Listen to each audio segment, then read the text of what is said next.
বর্তমান দেশের মধ্যে আপনাদের জানা দরকার, এই শিডিউলের অন্তর্ভুক্ত 22টি ভাষা রয়েছে। এই 22টি ভাষার মধ্যে বাংলা রয়েছে। 11টি ভাষা রয়েছে ক্লাসিক্যাল ল্যাঙ্গুয়েজ। এই 11টি ক্লাসিক্যাল ল্যাঙ্গুয়েজের মধ্যে বাংলা রয়েছে। হিন্দির পর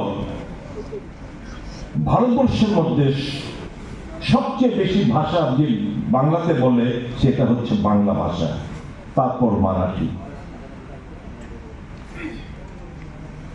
কতগুলো ভাষা রয়েছে দেশে? 22টা এই শিডিউল অন্তর্ভুক্ত। মোট 1599টি ভাষা আমাদের দেশে মানুষ বলেন, এবং এই 1599 এর মধ্যে এরকম রয়েছে প্রায় 15,000 ডায়ালেক্টস বলে এদেরকে। এটা হচ্ছে যেমন বাংলা, নোয়াখালীও তো বাংলা, সিলেটিও তো বাংলা, তাদের উচ্চারণ, তাদের কথাবার্তা বলার পদ্ধতি সেটা ভিন্ন, এগুলোকে ডায়ালেক্টস বলে। সেরকম প্রত্যেকটি ভাষার মধ্যেই এক একটা বিহারি, ওখান থেকে ভোজপুরির মধ্যে আবার বিভিন্ন অঞ্চল ভিত্তিক তারা কিছু কিছু ভাষা রয়েছে, এগুলোকে ডায়ালেক্টস বলে। এরকম ডায়ালেক্টস ভাষা রয়েছে 15,000 আমাদের দেশে।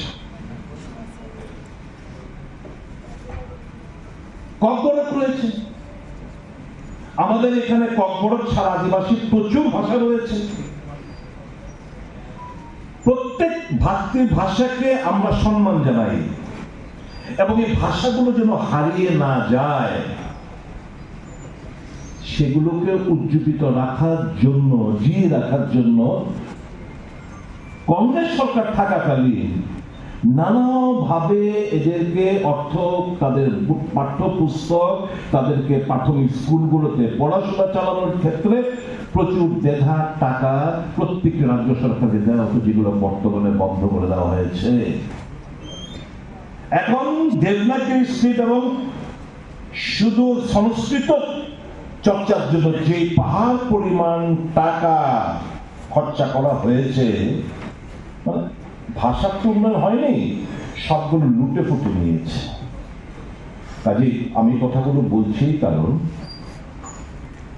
এরা বাংলা ভাষা শুধু না, তামিল ভাষা থেকে শুরু করে সবগুলোর ভাষার বিরুদ্ধে, ককবরক থেকে চাকমা ভাষা থেকে শুরু করে যতগুলো ভাষা রয়েছে দেশের মধ্যে, এই যে ইউনিটি ইন ডাইভার্সিটি, এই যে তত্ত্ব, এই তত্ত্বটাকে তারা মুছে দেওয়ার চেষ্টা হচ্ছে, এবং জোর করে হিন্দিকে চাপিয়ে দেওয়ার চেষ্টা হচ্ছে। এই ভাষা रहेगा देश में वो है हिंदी, बाकी कोई भाषा नहीं रहेगा, वो है हिंदू, बाकी कोई धर्म नहीं रहेगा।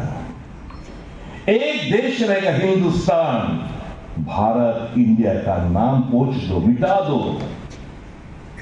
এই হচ্ছে তাদের চিন্তা ভাবনা। কাজেই এর বিরুদ্ধে প্রত্যেকটি মানুষ গর্জে উঠতে হবে, প্রতিবাদ করতে হবে। আমরা ঘৃণা জানাই আজকে সভা থেকে যেই মানসিকতার পরিচয় দিয়েছে বিজেপি এবং তাদের মুখপাত্র অমিত মালভিয়ার মাধ্যমে। এটা হচ্ছে অমিত মালভিয়ার বক্তব্য নয়, তাদের দলের বক্তব্য, অফিসিয়ালি সেগুলো এখানে তুলে ধরা হয়েছে। আমরা ঘৃণা বর্ষাই। আমরা প্রত্যেকটি ভাষাকে আমরা সম্মান জানাই, কিন্তু কেউ যদি ভাষাকে, আসামি একটা ক্লাসিক্যাল ভাষা, বাংলা একটা ক্লাসিক্যাল ভাষা, এই 11টা ভাষার মধ্যে আসামিজ রয়েছে, আমাদের বাংলাও রয়েছে। কাজে ইতিহাস যারা জানে না তারা মানুষকে ওই মূল মুদ্রা থেকে, রাহুল গান্ধী পার্লামেন্টের মধ্যে উত্থাপন করছেন ইস্যুগুলো, সেগুলোকে যেন ধামাচাপা পড়ে যায়, সেই এই সমস্ত বিতর্ক বিষয়বস্তুগুলো নিয়ে আসছে। তাতে আমরা মনে করি এটা ককবরক ভাষা, চাকমা ভাষা, ওর রিয়াং ভাষা, বাংলা ভাষা, আমাদের রাজ্যে যতগুলো ভাষার লোকরা রয়েছে একযোগে তা প্রতিবাদ করা দরকার এবং একযোগে আমরা তা প্রতিবাদ করব।